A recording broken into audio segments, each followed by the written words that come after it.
Brad kagabi. Nakita mo naman, hindi mo kailangan sabihin yan.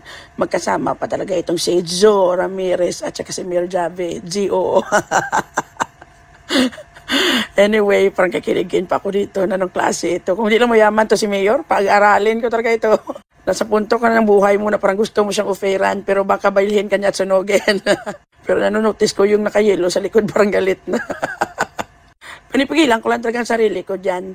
Parang ewan ko ang bota nakikilig ako. Anyway, maliban naman sa napakagwapo talaga ng batang ito, napakabait din. Kaya, bakit ako lumalagyo? Ano ganun yata ito? Ay, paano naman kami makakainom ng Red Horse nito ni Mayor, ang samok-samok ng mga tao. Napagkamalan siguro talaga akong si Sura Meres. Ambisyosa.